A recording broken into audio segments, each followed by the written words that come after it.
ഇന്ത്യയിൽ ഏറ്റവും കൂടുതൽ പുരോഗമന പ്രസ്ഥാനങ്ങൾ ഉണ്ടെന്ന് വിശ്വസിക്കുന്ന ഒരു നാടാണ് കേരളം. ഇവിടെ ശാസ്ത്ര സാഹിത്യ പരിഷത്തുണ്ട്, മിശ്ര വിഭാഗ സംഘമുണ്ട്, യുക്തിവാദി സംഘമുണ്ട്, പുരോഗമന ക്ലാസ് സാഹിത്യ സംഘമുണ്ട് തുടങ്ങി ഒരുവിധപ്പെട്ട ഇടതുപക്ഷ സംഘടനകളെല്ലാം ഇവിടെ ഉണ്ട്. അതുപോലെ തന്നെ CPM, CPI, RSP തുടങ്ങിയ പാർട്ടികളുണ്ട് ഇവിടെ. ഇപ്പുറത്തെടുത്താലും കോൺഗ്രസ് എടുത്താലും BJP എടുത്താലും കാടുകട്ടി വർഗീയതയൊന്നും പറയുന്നതല്ല.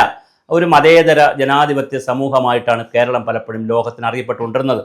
എന്നാൽ ഈ കാലഘട്ടത്തിൽ പുതിയ ചാനലുകൾ വന്നതിന് ശേഷം റേറ്റിംഗ് കൂട്ടുന്നതിൻ്റെ ഭാഗമായി ഇപ്പോൾ ബാർക്ക് റേറ്റിംഗ് എടുത്തു കഴിയുമ്പോൾ കഴിഞ്ഞ 2 ആഴ്ചക്കാലം റിപ്പോർട്ടർ ചാനലായിരുന്നു ഏറ്റവും മുന്നിൽ നിന്നതെങ്കിൽ ഏഷ്യാനെറ്റ് 3-ാം സ്ഥാനത്തേക്ക് പോയുമെങ്കിൽ 2-ാം സ്ഥാനത്ത് 24 ഉണ്ടായിരുന്നെങ്കിൽ ഇപ്പോൾ വീണ്ടും ഏഷ്യാനെറ്റ് 1-ാം സ്ഥാനത്തേക്ക് കയറുകയും 24 2-ാം സ്ഥാനം നിലനിർത്തി റിപ്പോർട്ടർ ചാനൽ 3-ാം സ്ഥാനത്തേക്ക് പോയി. സ്വാഭാവികമായി റിപ്പോർട്ടർ ചാനൽ എന്തായിരിക്കും ചെയ്യുന്നത്?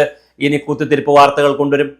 കാരണം ഈ കുത്തിത്തിരിപ്പ് വാർത്തകളും അശ്ലീല വാർത്തകളും രസവും പുളിപ്പുള്ള വാർത്തകളും കൊണ്ടുവന്നുകൊണ്ടാണ് ഓരോ ചാനലുകളും റേറ്റിംഗ് കൂട്ടാൻ തീരുമാനിക്കുന്നത്. എങ്ങനെയാണ് സ്വതന്ത്ര ചാനൽ പ്രവർത്തനം അല്ലെങ്കിൽ പത്രപ്രവർത്തനം ഇവിടെ നടക്കുക?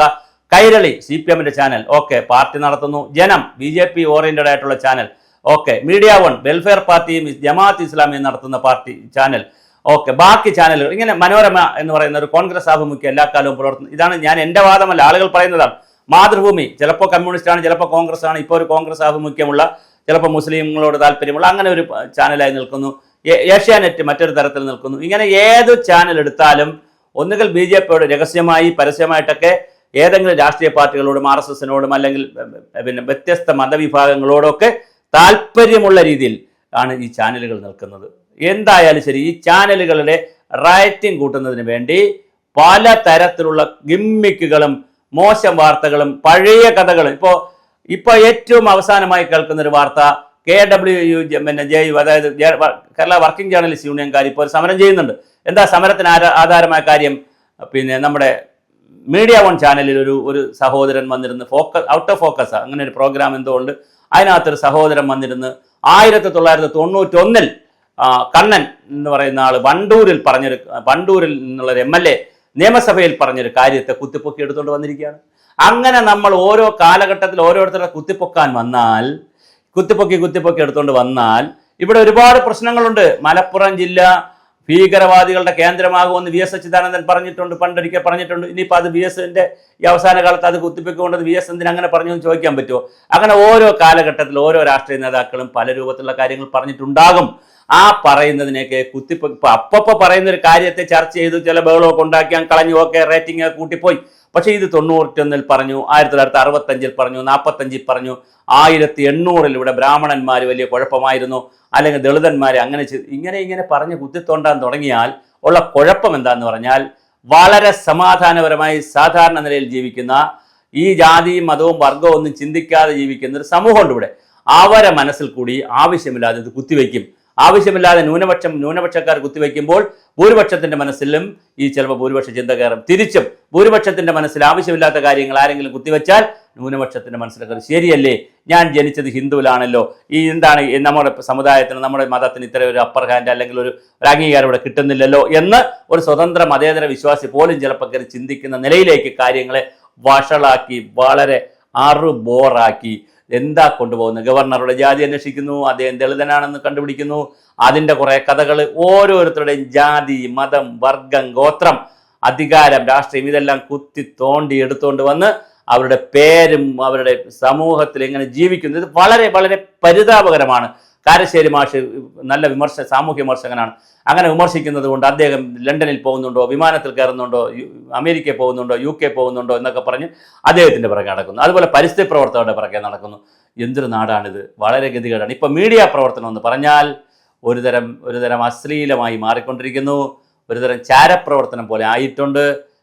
നമുക്കും കിട്ടണം പണം, നമുക്കും കിട്ടണം മറ്റ് സൗകര്യങ്ങൾ, മദ്യവും സ്ത്രീയും മറ്റെല്ലാ സൗകര്യങ്ങളും, എന്തൊക്കെ സൗകര്യങ്ങൾ കിട്ടുമോ അങ്ങനെ. പിന്നെ ചാനലുകളിൽ പോകുന്ന ഈ ചേട്ടന്മാരെയും ചേച്ചിമാരെയും സംബന്ധിച്ചും അവർക്ക് യാതൊരു തത്വദീക്ഷയുമില്ല. ഇന്നലെ വരെ 24 ചാനലിലിരുന്ന് മുട്ടിൽ മരം മുറിയുടെ സകല കാര്യങ്ങളും പുറത്തു കൊണ്ടുവന്നത് നമ്മുടെ ഡോക്ടർ അരുൺകുമാറാണ്. ഒരു ദിവസം രാവിലെ നോക്കിയപ്പോൾ അരുൺകുമാർ 24 ചാടി ആ മുട്ടിൽ മരം മുറി കേസിലെ പ്രതിയെ കൂടെ ഇരുത്തിക്കൊണ്ട്, പ്രതിയെന്ന് ആരോപിക്കുന്ന, പ്രതിയാണ് ഞാനല്ല പറയുന്നത്, കോടതിയാണ് തീരുമാനിക്കേണ്ടത്, പ്രതിയെന്ന് ആരോപിക്കുന്ന ആ സഹോദരന്മാരെ കൂടെ ഇരുത്തിക്കൊണ്ട് ചർച്ച ചെയ്യുന്നു. എന്നിട്ട് രാവിലെ അരുണൊക്കെ രാവിലെ വന്നിട്ട് ചില ദിവസങ്ങളിലൊക്കെ രാവിലെ വന്നിട്ട് കോഫിയൊക്കെ കുടിച്ചുകൊണ്ട് യുവാക്കൾക്ക് സദാചാരം പ്രസംഗിക്കും. നിങ്ങൾ അങ്ങനെയാണ് വിജയിക്കേണ്ട, കുതിരപ്പുറത്ത് കയറി ഇരുന്നിട്ട് വിജയിക്കേണ്ടത് ഇങ്ങനെയാണ്, ജീവിതത്തിൽ പരാജയം എന്ന് പറഞ്ഞാൽ ഇങ്ങനെയാണ്, ആനയാണ് ചക്കാണ് കൊക്കാണ് കൊണ്ടാണ് കോണാണെന്ന് പറഞ്ഞിട്ട് കുറേ അങ്ങോട്ട് സാരോപദേശം നടത്തും. നമ്മുടെ ആരുടെ ശീലാവതിയുടെ ആരുടെയാണ് ചാരിത്ര പ്രസംഗം പോലെ ആരുടെ ഉപഗുപ്തനോട് ചോദിച്ചു പോലെ സമയമായില്ല വരാൻ എന്ന് പറയുന്ന കഥയുണ്ടല്ലോ. ഞാൻ പേരൊന്നും പറയുന്നില്ല, സ്ത്രീകളായതുകൊണ്ട് ചാരിത്ര പ്രസംഗം നടത്തും. എന്തൊരു കഷ്ടമാണ് നമ്മുടെ നാടിൻ്റെ കാര്യം. അപ്പോൾ കാശ് കിട്ടുമെന്ന് പറഞ്ഞാൽ അങ്ങോട്ട് ചാടും. വേറെന്താണ് ന്യായം?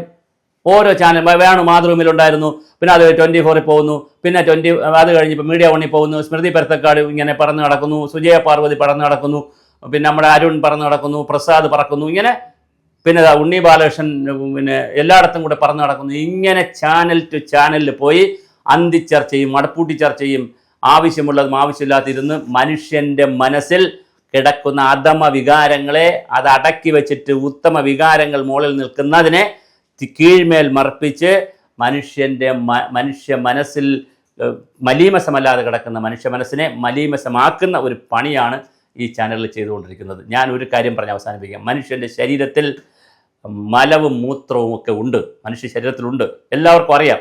അത് ബാത്റൂമിൽ കളയുന്ന സമയത്ത് മാത്രമാണ് നമ്മൾ അതിനെക്കുറിച്ച് ചിന്തിക്കുകയും അല്ലെങ്കിൽ മൂത്രം കളയണം എന്ന് തോന്നുമ്പോൾ ശരീരം പറയുമ്പോഴാണ് നമ്മൾ ചെയ്യുന്നത്. അല്ലാതെ 24 മണിക്കൂറും എൻ്റെ ശരീരത്തിൽ ഇത് കിടക്കുന്നു അല്ലെങ്കിൽ നമ്മുടെ ശരീരത്തിൽ ഇത് ഉണ്ടെന്ന് ചിന്തിച്ച് അഴുക്ക ചിന്തയുമായി നടക്കുന്നവരല്ല. അതുപോലെയാണ് മനുഷ്യൻ്റെ മനസ്സ്.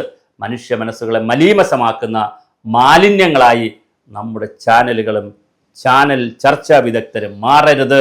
നിങ്ങൾ നല്ല സംവാദം കൊണ്ടുവരൂ. സമൂഹത്തിന് ആവശ്യമില്ലാതെ കാര്യങ്ങൾ നിങ്ങൾ പഠിപ്പിക്കാതിരിക്കൂ.